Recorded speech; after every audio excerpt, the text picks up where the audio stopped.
Have you ever wondered how close you've come to danger without even realizing it? At Shivering Vault, we take you there, one story at a time. But before you drift off, consider liking this video, commenting where you're watching from and at what time, and subscribing to keep these chilling stories coming. Now, let's dive into these unsettling tales.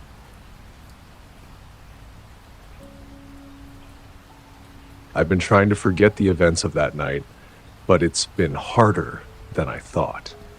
It's strange how your mind can cling to certain moments, how it can replay things over and over, like a broken record.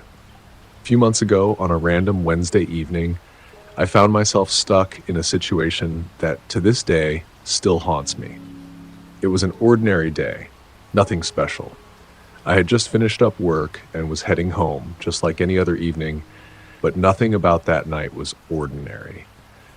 I had driven through the city, dodging the usual traffic, and was almost home when the storm hit. I mean, Florida weather can be unpredictable, but this one came out of nowhere. One minute, the sky was clear. The next, it was pitch black, and the clouds were swelling with rain. I didn't even have time to make it home. The rain came down so suddenly and fiercely that the roads started to flood almost instantly. The visibility got so bad I could barely see a foot in front of me, so I knew I had to stop. I pulled into the first place I saw, some nondescript convenience store with a flickering neon sign. The parking lot was nearly empty, save for a few cars, all of them probably parked by people like me, seeking shelter from the storm. I glanced around briefly before stepping out of my car. The rain hit me like a slap. It was as if the sky had opened up all at once. The water poured down in sheets, soaking me within seconds. The wind made it worse, tugging at my jacket, pushing against me, making it difficult to walk straight. I barely made it to the store entrance, where the glass door swung open with a loud chime, like it was welcoming me in from the storm. The warmth of the store hit me immediately, and for a brief moment, I felt some relief from the howling wind and relentless rain.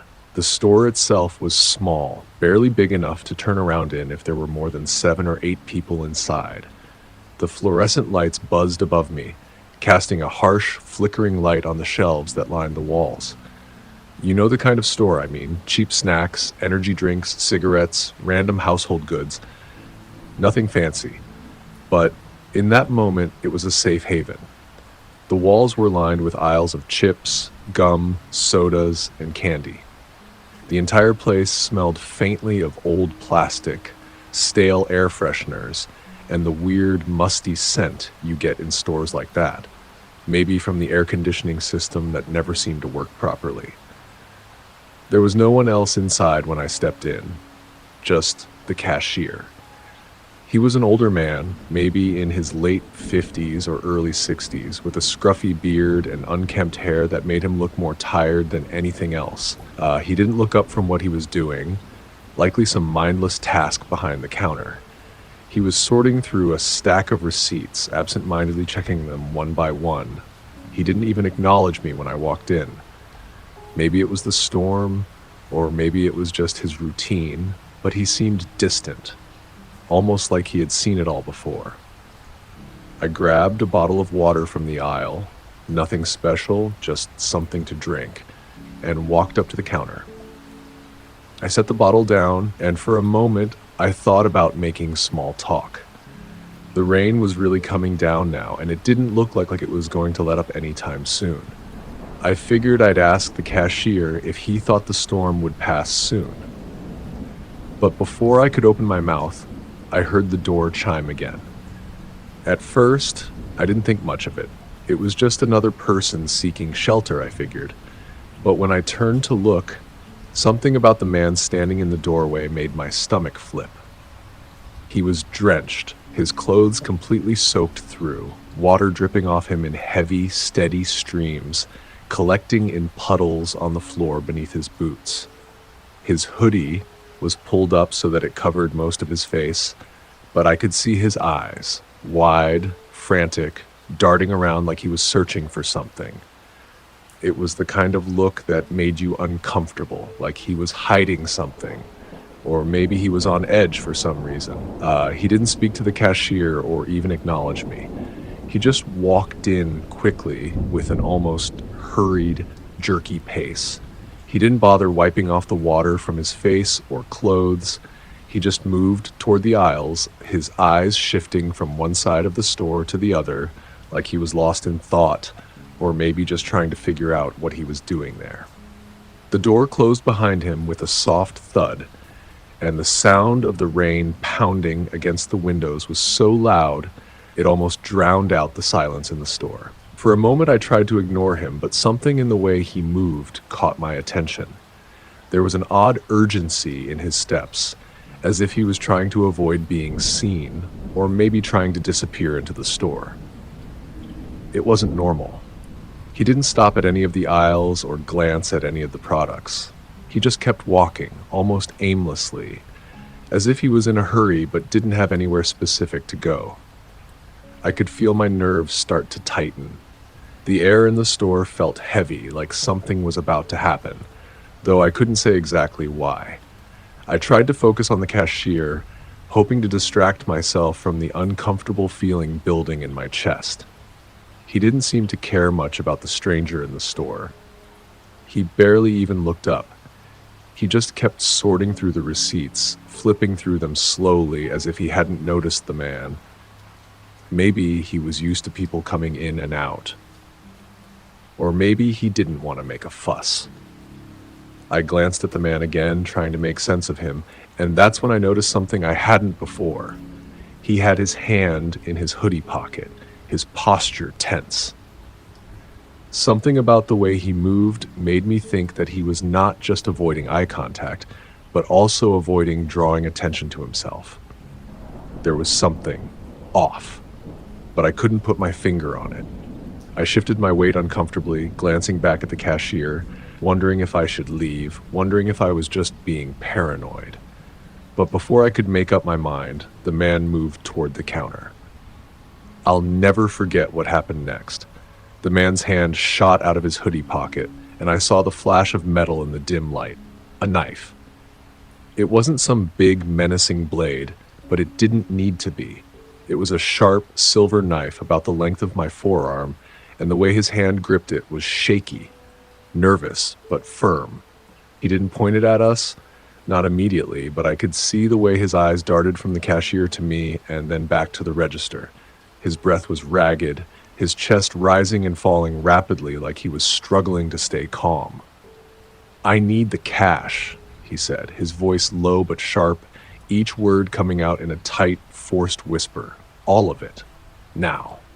My heart stopped. I froze.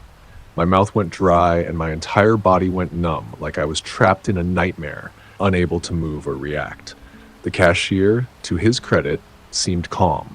He didn't panic. He just slowly raised his hands, as if to signal that he wasn't going to cause trouble. "All right, man, just take the money. No one needs to get hurt." His voice was calm, but it wasn't enough to calm me. The man's eyes were locked on the cashier, but I could see the panic building. His grip tightened on the knife, and I knew then that this wasn't just a robbery. This was a man on the edge, desperate, probably not thinking clearly. Then, the knife shifted in his hand, and I realized with a jolt that he wasn't just after the money. He was looking at me now. "You," he spat, pointing the knife directly at me. His voice was frantic, as if he had just snapped. "You're not getting away either. Don't even think about it." I could feel my legs trembling beneath me, my body screaming to run, but I couldn't move. My eyes met his, and for a moment, I felt like I was staring into something terrifying. Something wild and unpredictable. It was like I was no longer a person to him, just another obstacle in his way. I knew in that instant that I had to act, but my mind was blank. All I could think about was getting out of there, getting away.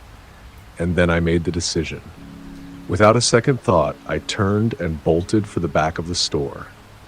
I ran as fast as I could, the sound of my shoes slapping against the cold floor blending with the pounding of the rain outside. I could hear the man yelling behind me.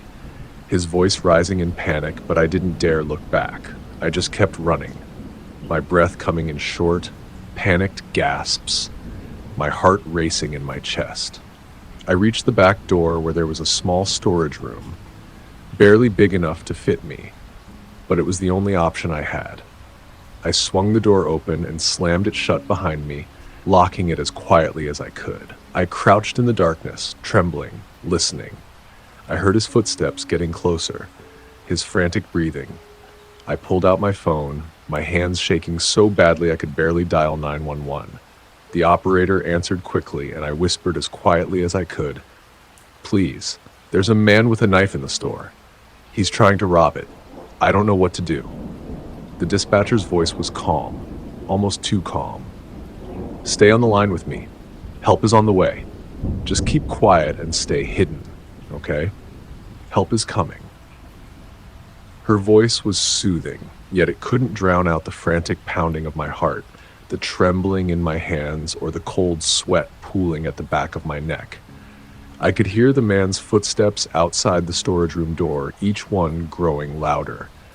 The sound of his boots slapping against the tile echoed through the small space, making every step feel like it was vibrating right through my chest.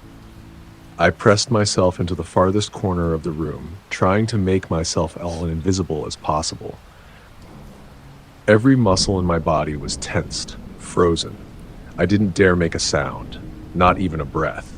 I was acutely aware of every single noise, the hum of the fluorescent light overhead, the tap of rain against the roof, the unsettling sound of his pacing just outside.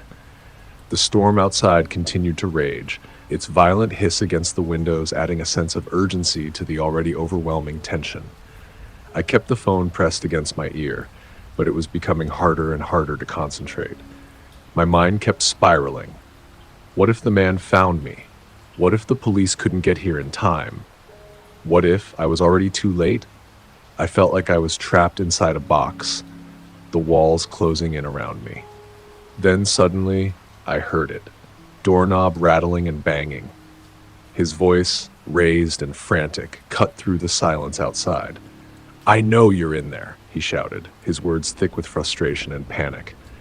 I couldn't make out everything, but the anger in his tone was unmistakable. The atmosphere in that small room felt suffocating. Too small, too quiet, too still. Minutes dragged on like hours. Time didn't seem to exist anymore.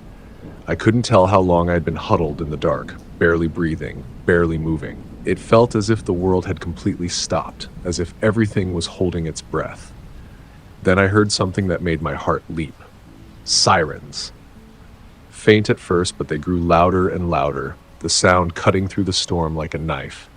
My breath caught in my throat, but I forced myself to stay still. I had to be sure. It was the police, right? It had to be. But even as the sirens grew closer, the man outside wasn't backing down. He was still shouting, still banging on the door. His voice was filled with rage. It seemed like he wouldn't stop until he got what he wanted. And then it happened. A strong, commanding voice, sharp and demanding, cut through the air. "Drop the knife! Drop it now!" The sound of authority was unmistakable, and my pulse spiked. The police were here. Finally. But my relief was short-lived. I knew the man wasn't finished yet. He was still dangerous. There was a tense, drawn-out silence. I held my breath, straining to hear any sign of what was happening outside. Then more voices, stronger, more intense, joined in. "Get down on the ground. Don't move." It was chaos, a cacophony of commands, shouts, and the sound of someone moving fast, too fast. I could hear the shuffle of boots on the tile, the quick steps of the officers closing in on the man. I pressed myself even further into the dark corner, hoping beyond hope that they wouldn't notice me. My heart raced. Every sound in the room amplified in my head. The next few moments felt like they were happening in slow motion. I heard the man moving again, his steps frantic, almost stumbling, like he was backed into a corner. The tension was so thick, I thought I might suffocate. Then there was the unmistakable sound of handcuffs snapping into place. The man was subdued. It was over. I was still crouched in the dark, shaking, my mind trying to process what had just happened. The adrenaline was still coursing through my body, and I could feel the weight of every second that had passed in that room. But I didn't dare move. Not yet. Not until I heard the soft, reassuring sound of footsteps approaching. Police officers, I assumed. That was when I dared to stand. My legs were like jelly beneath me, unsteady, but I pushed through it. I opened the door, and the harsh fluorescent lights from the store flooded the room, momentarily blinding me. A police officer stepped inside, his face soft but serious. "You okay?" he asked, his voice calm, almost kind, though there was a slight edge of concern. He looked me up and down, checking for any sign of injury. But I was okay, physically at least. Mentally, I wasn't so sure. "Yeah," I whispered, my voice sounding distant, foreign to me. "I think so." He nodded, his hand lightly resting on my arm as he guided me out of the storage room. The atmosphere in the store had changed completely. The air felt heavier, charged with the weight of what had just happened. The cashier was still behind the counter, his face ashen, his eyes wide with shock. He looked just as shaken as I felt, though he hadn't said a word through it all. We exchanged a brief look, and I could see the fear in his eyes, the same fear that was reflected in my own. The officers were questioning him now, asking him what he'd seen, what he'd heard, but I could barely focus on their words. My mind was still racing, my head spinning. The world outside had finally settled, the storm now reduced to a light drizzle. The rain pattered softly against the windows, as if it was trying to wash away the tension. But I knew it wasn't over. I knew it would never be over. I stood there for a few moments, still gripping the bottle of water I'd picked up when I first entered the store. It felt absurd in a way, such a small, ordinary object in the midst of the chaos that had unfolded. But it was all I had to hold on to. I walked to the counter, paid the cashier, and left. I don't remember exactly when I stepped outside, but when I did, the cool, damp air of the city hit me. The world outside had weathered its storm, both the one that had raged through the streets and the one that had raged through my mind. The streets were wet, puddles reflecting the flickering streetlights. The world outside still carrying the remnants of the chaos that had just unfolded. I breathed in the fresh air, but it didn't help. It didn't feel like the storm had truly passed. Not really. Even now, months later, the memory still lingers. Sometimes when it rains hard, I can still hear that door chime in my head. It's so sharp, so distinct, and with it, all the fear, the helplessness, and the panic flood back. I can still feel the tension in that small, cramped store. I can still see the man's eyes locked on mine, the desperation in his voice. And that fear, it's still with me. It's a constant gnawing thing, buried deep in my chest. It never quite goes away. What I learned that night is something that still haunts me. There's no such thing as an ordinary evening. You never know when everything will change, when something or someone lurking just behind the corner will turn your world upside down until it's too late.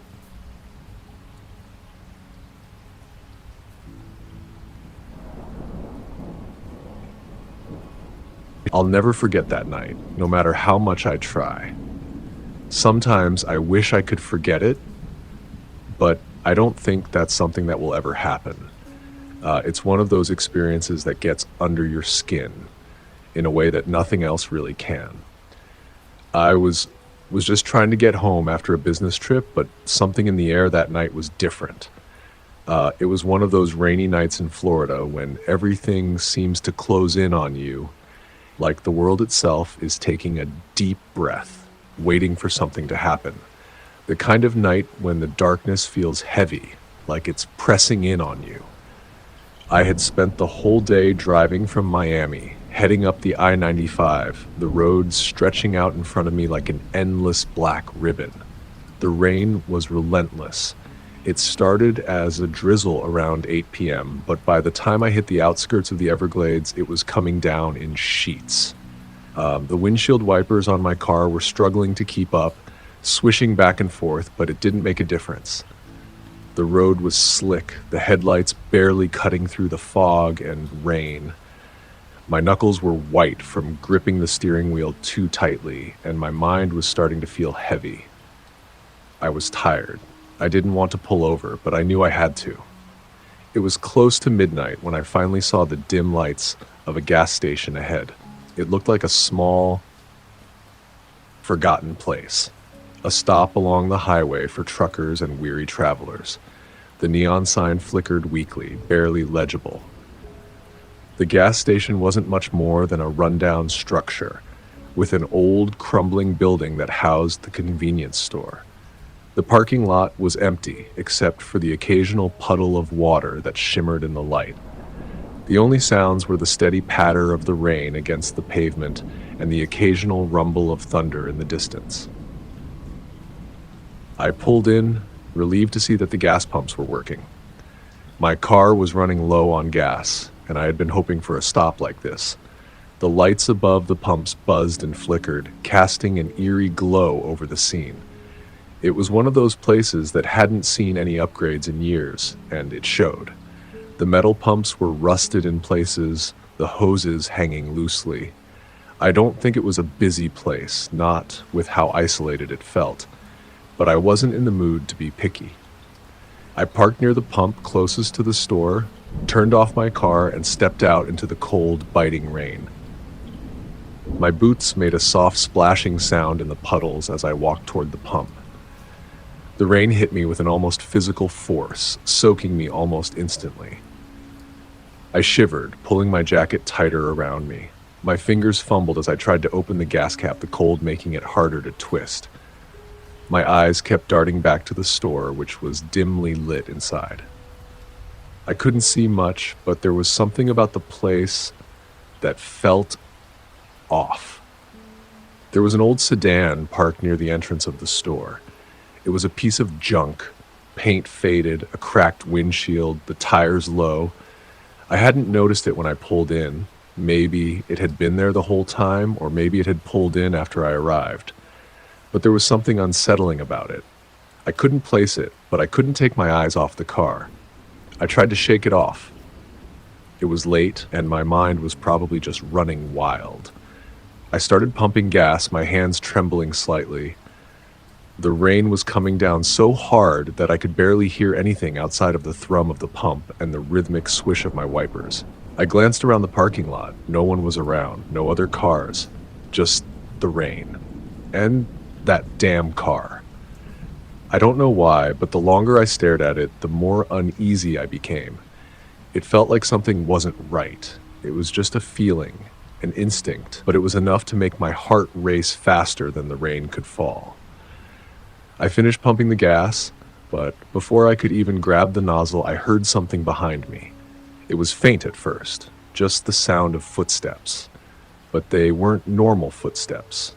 They were heavy, deliberate, the kind of steps you hear when someone's trying to make sure you hear them. My breath caught in my throat and I froze, my hands still on the pump. My first instinct was to ignore it. Maybe it was just someone else stopping by, maybe the clerk from inside the store coming out to check on something. But the footsteps weren't normal, they were getting closer. I slowly turned my head over my shoulder. Nothing at first, just the dark, empty parking lot. My heart was pounding now. I glanced toward the store again, looking for anyone. The flickering lights inside didn't help, casting strange shadows that made everything look distorted. But then, in the corner of my eye, I saw him, a man, standing near the door of the store. He was just standing there, motionless. His face was hidden in the shadows, his body partly obscured by the dim light. I couldn't see his expression, but I could feel his eyes on me. My stomach dropped. The man didn't move. He didn't approach, didn't wave, didn't say anything. But the way he was just standing there made my skin crawl. I couldn't look away. Something wasn't right, and I knew it. But why? What was wrong with him just standing there? He wasn't doing anything. It was too quiet, too still. My breath quickened. I turned back to the pump, hoping that if I focused on it, I could shake the feeling of unease that was creeping up my spine. But it didn't work. The knot in my stomach tightened. I glanced back again. He was still there, just standing, staring. I don't know how long I stood there, staring at him, too afraid to move. But when I finally snapped myself out of it, I looked away, thinking that maybe I was just imagining things. Maybe the storm was making me paranoid. I quickly finished pumping the gas, ready to get back into my car and leave. But then, just as I was about to replace the nozzle, I felt something cold press against my back. My body tensed in shock. Before I could react, a strong hand gripped my shoulder and yanked me backward with a force that made me stumble. My heart leapt into my throat as I gasped for air. "Get in the car," the man growled behind me in a low, gravelly voice. It wasn't a question. It was an order. I didn't have time to think. My body went into full panic mode. I struggled against his grip, trying to pull away, but his hand was like iron. I could feel his fingers digging into my skin, and the stench of his breath on the back of my neck sent waves of nausea through me. My mind was racing, screaming for me to fight back, but my limbs felt heavy, like they were made of lead. He dragged me toward the car, pulling me away from my car and toward his. I tried to twist free, to scream, to do anything, but his grip tightened, forcing me to take every step toward the sedan. I wasn't thinking clearly. All I could feel was fear and the overwhelming, desperate need to escape. Then, with a surge of adrenaline, something inside me snapped. Without thinking, I brought my foot back and kicked him as hard as I could in the shin. He grunted in pain, loosening his grip just enough for me to break free. I didn't waste a second. I spun around and ran for the store, my feet pounding against the wet pavement, my heart thundering in my chest. I could hear him behind me, his footsteps slamming against the ground, chasing me. But I didn't look back. As soon as I reached the door, I threw myself at it, slamming my hands against the glass. I was gasping for breath, my pulse racing. Inside, I saw the clerk, a woman in her 20s, standing behind the counter with wide, terrified eyes. She froze when she saw me, but when she realized what was happening, she quickly rushed over and yanked the door open. "Please help me! He's after me!" I gasped, barely able to catch my breath as I stumbled inside. She didn't hesitate. As soon as I was through the door, she slammed it shut and locked it with a quick motion. Her hands were shaking, but she was acting fast. I was out of breath, shaking all over. The clerk quickly grabbed the phone and dialed 911, her hands shaking as she spoke to the operator. The only sound in the room was my ragged breathing and the pounding of the man's fists against the door. "Let me in," he shouted from outside. His voice was low and menacing, like an animal ready to pounce. "You don't know who I am. Let me in." I backed away from the door, my mind racing. The clerk was on the phone with the police, her voice trembling, but I couldn't focus on what she was saying. I could only think about the man outside, his angry voice shaking the door, making the glass rattle. I could hear the sound of him pacing outside, his footsteps heavy and angry. But just as suddenly as it had started, the pounding stopped. The rain continued to pour outside, the wind howling, but the man was gone. The parking lot was empty. The only sound was the rain, tapping against the roof of the store. The police arrived within minutes, their lights flashing in the distance, cutting through the night like a beacon. But when they searched the area, there was no sign of the man, no trace of him anywhere. It was like he had just vanished. The officers questioned me for a while, but there wasn't much to say. I could tell they didn't believe me. They probably thought I was overreacting, or that I had imagined the whole thing. But I knew what I felt. I knew what I saw, and I knew I was lucky to be alive. After they left, I stayed at that gas station for a while longer, too scared to leave, too afraid to drive home. The storm kept pouring down, and the sound of it seemed to echo the fear still ringing in my ears. I'll never forget that feeling of being so close to something terrible, something I couldn't explain. And I'll never forget the man. I don't know who he was or what he wanted, but I'll never stop wondering what would have happened if I hadn't fought back.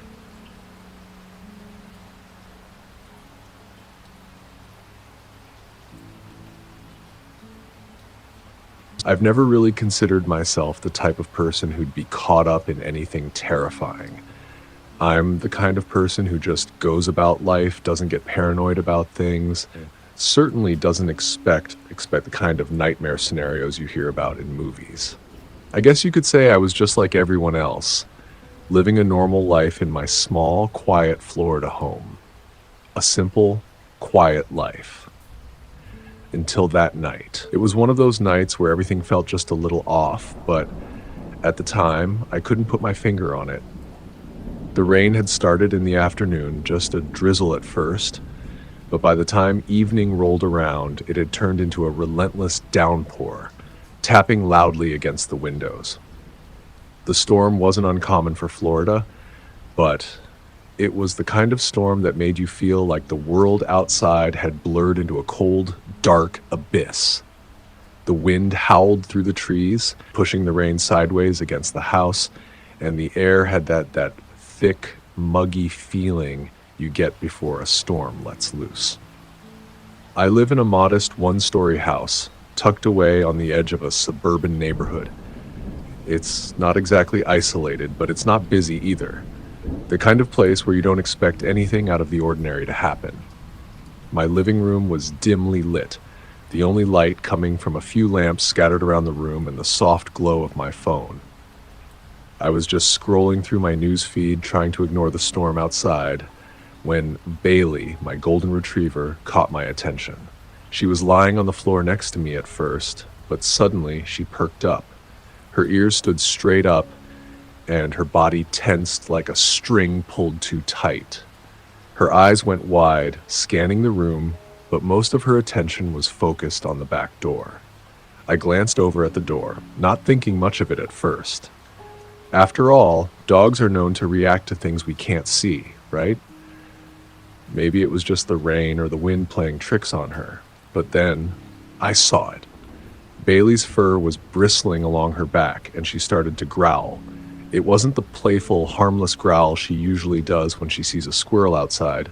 No, this was deep, guttural, and unmistakably menacing. Her eyes stayed locked on the back door, and that's when I felt it, a wave of unease that hit me like a punch to the stomach.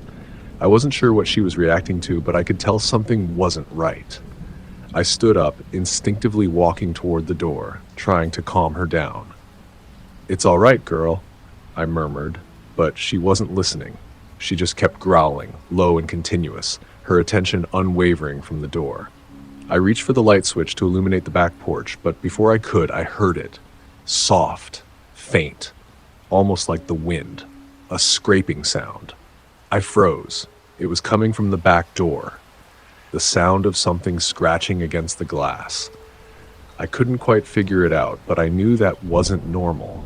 It wasn't the rain tapping lightly against the glass like I'd heard earlier. This was deliberate, as if someone, or something, was trying to get inside. I don't know why, but I felt a chill run down my spine. I slowly walked to the door, trying to look through the small window in the middle. The rain outside was coming down so heavily now that it made the glass look like a blurry mess, distorting everything I could see. I peered harder, squinting, trying to see past the streaks of rain, but all I saw were dark shadows from the trees in my backyard, swaying in the wind. Nothing out of the ordinary. But that scratching, it kept coming. A little louder now. I backed away from the door, my heart pounding in my chest. Bailey was still on alert, her body stiff and her growling growing louder. She wasn't just reacting to the storm anymore. Something had her spooked, and the closer I got to the door, the more I started to feel it too. I glanced out the window one more time, trying to make sense of what was happening. Maybe it was an animal, I thought. Raccoon or something, trying to find shelter from the storm. That would make sense, right? Animals can be strange, especially when they're desperate. But the way Bailey was acting, her growls, her tense stance, it didn't feel like it was something as simple as a raccoon.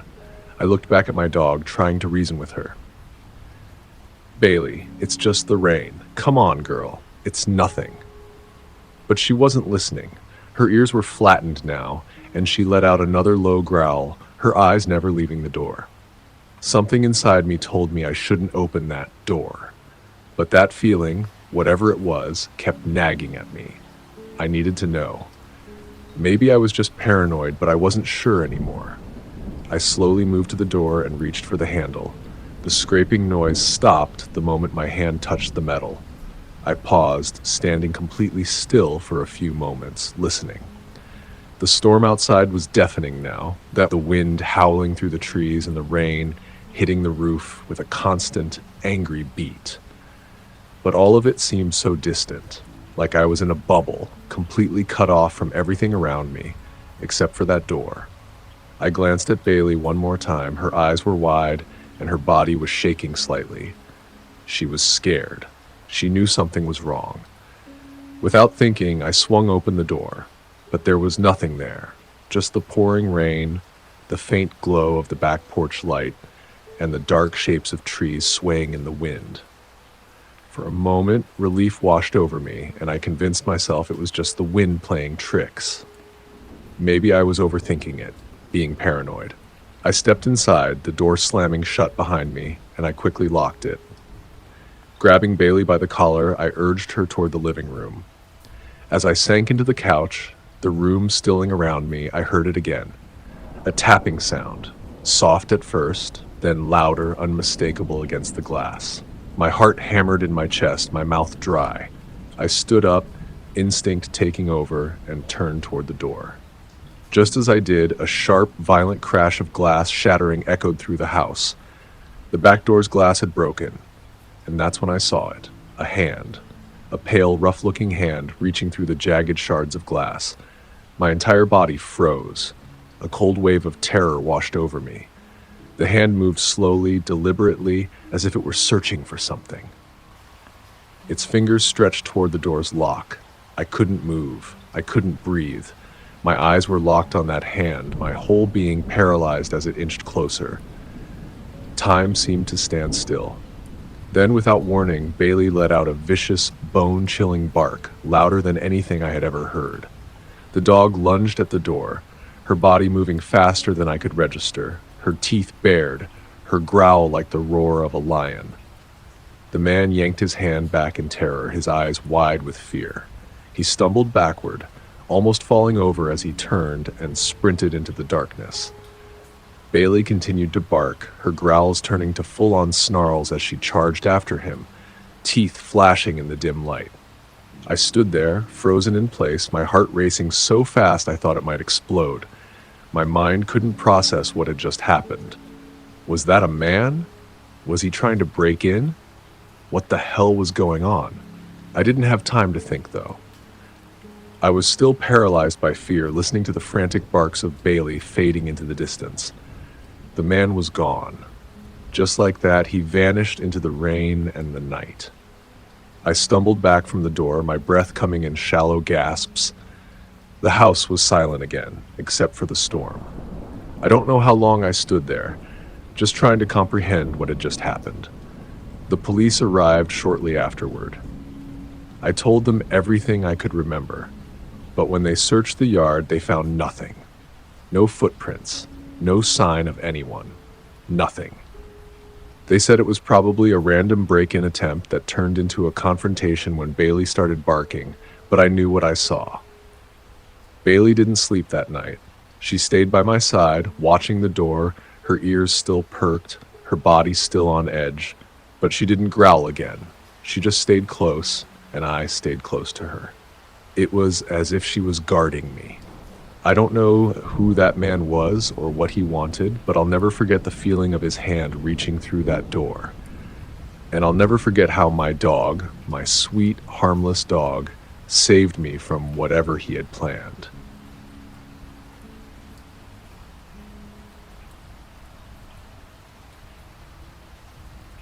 It was a Friday night. the kind of night where everything feels heavier than usual.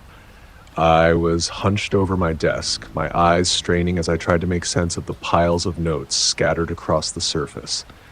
It had been a long week, and the weather outside wasn't helping. The rain was relentless, hitting the windows with a constant tap, tap, tap, while the wind howled like some unseen force, pushing against the sides of the house. I couldn't see much outside, just a blur of darkness and the occasional flicker of lightning. My house was one of those older homes, the kind that creaks and groans when the wind picks up.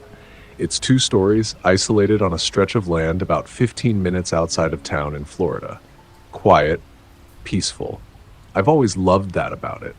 There's no hustle and bustle here, no sirens or car horns, just the sound of nature and, occasionally, the hum of my own thoughts. I live alone.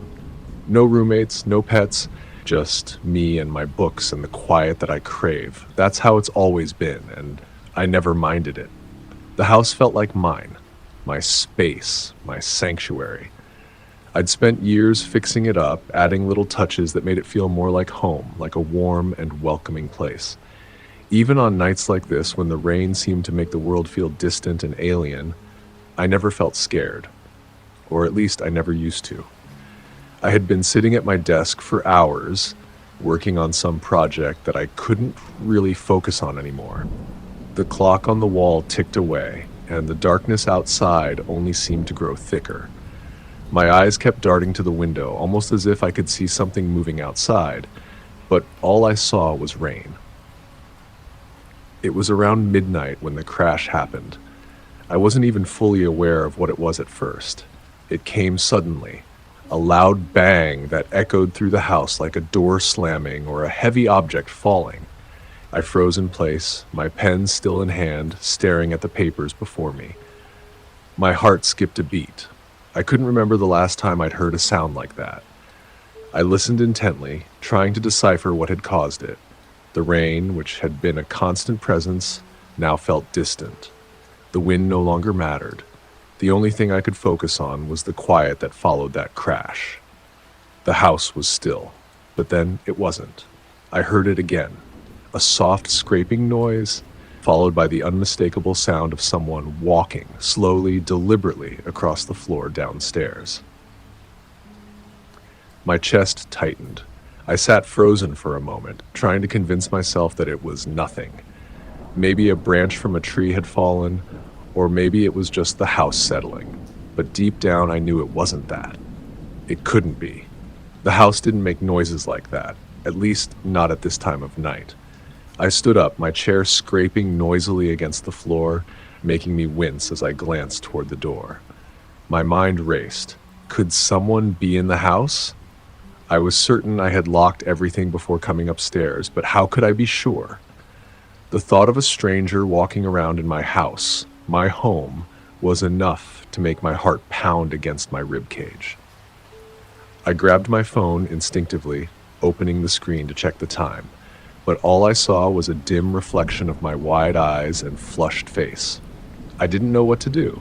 I could call the police, but the thought of just waiting up here while someone moved freely downstairs, maybe even getting closer, made me nauseous. I had to check. I had to know what was going on. Slowly, I walked toward the door of my office, my bare feet silent on the hardwood floor. I took a deep breath before stepping into the hallway. Every step seemed to amplify the stillness around me. My mind kept replaying the sounds I'd heard, the crash, the scraping, the footsteps. But I couldn't make sense of them. Why would someone be in my house at this hour? Who would break in during the middle of a storm? But then again, maybe that was the point. Who would expect it? The rain would mask any noises. The stairs to the first floor creaked under my weight as I moved toward them, my eyes darting to every shadow as if expecting something or someone to jump out at me. I knew the layout of my house like the back of my hand, but tonight it felt unfamiliar. It felt off. The darkness seemed to swallow every corner, and every creak of the house sent a jolt through me. I reached the top of the stairs and paused for a moment, listening. The house was completely silent again, almost too silent. It was as if the world had gone still, waiting for something to happen. I squinted down the hallway. The light from the upstairs bathroom dimly illuminated the floor below, but it was hard to see much else. The living room, the kitchen, everything was just shadows and shapes. That's when I saw it. The back door, the door to the backyard. It was wide open. I hadn't left it open. I knew that for sure. I always double-checked the doors before heading upstairs. There was no way I had forgotten. But there it was, hanging ajar, the wind causing it to sway slightly as the rain poured inside. I could already see the water pooling on the kitchen floor. The cold draft that accompanied it hit me immediately, sending a chill down my spine. I stepped closer, trying to calm myself, but every fiber of my being screamed at me to turn back. I looked at the door again, my mind racing to make sense of what I was seeing. The back door, one that led into the backyard, which was mostly empty except for a couple of trees, had been locked just hours before. I was sure of it, so how had it opened? I stepped inside the kitchen, my feet sinking slightly into the water already accumulating on the floor. My mind was buzzing. Too many thoughts at once. Should I go back upstairs? Should I leave the house and go next door? But as I scanned the kitchen, my eyes fell on something that made my stomach twist. Wet footprints. I could hardly breathe. There, in the middle of the kitchen, the floor was marked with a trail of footprints. Bare feet. Big, heavy footprints, like someone had been walking through the rain with no shoes on, and then, for some reason, had come into my house. The prints weren't faded or half-formed. They were fresh, the soles still dark with rainwater. They led from the back door to the hallway, and then they disappeared into the living room. I stood there, staring at the prints, unable to move. My mind raced, but it couldn't come up with an explanation. Who had been in my house? Why were they here? What were they looking for? I stepped back, my heart hammering in my chest. I didn't dare follow the footprints. I didn't even want to imagine who or what had been making them. I turned quickly, my feet slipping on the wet kitchen floor as I moved back toward the stairs. My breath came in short, panicked bursts. I wasn't thinking clearly anymore. I had to get upstairs, lock myself in my office, and call for help. I couldn't be down here any longer. But as I reached the bottom of the stairs, I froze. I heard it again, a scraping sound, low and muffled, coming from the living room. Then, a rustling, like someone was moving around, rifling through things. I couldn't stay here. I turned and sprinted up the stairs, my feet pounding the hardwood as I made my way back to the safety of my office. I locked the door behind me, breathing heavily as I tried to calm myself. My hands were shaking so badly that it took me a moment to dial 911. The operator's voice was a strange comfort. She asked me to stay on the line and explained that the police were on their way. I could barely hear her over the rush of blood in my ears. I stayed there, staring at the door as if it might burst open at any second. The wait felt like an eternity. Every second felt stretched out, like I was trapped in some kind of nightmare. Every creak of the house, every gust of wind outside made me jump. But the house remained still. When the police finally arrived, I felt a strange sense of relief, though it did little to ease the fear gnawing at my insides. They moved through the house, room by room, checking everything. I stayed in my office, barely able to process the words they said. The lead officer came back to the foyer after a while, a grim look on his face. "Someone forced the back door open," he said quietly, his tone serious. "Looks like they were looking to rob you. We found signs of an attempted ransacking in the living room, but it seems like they bolted once they realized you were here." Robbers. The thought sent a chill down my spine. I hadn't even thought of that. I didn't want to think of it. Someone had been in my house, walking around, rifling through my things, and I had no idea who they were or what they wanted. The officer went on, telling me that they'd investigate further, but I couldn't listen. I was still stuck on the wet footprints. still seeing them in my mind's eye. When the police left, I locked up every door and window in the house. I double-checked the locks, triple-checked them, and even made sure the back gate was locked. But the sense of unease lingered.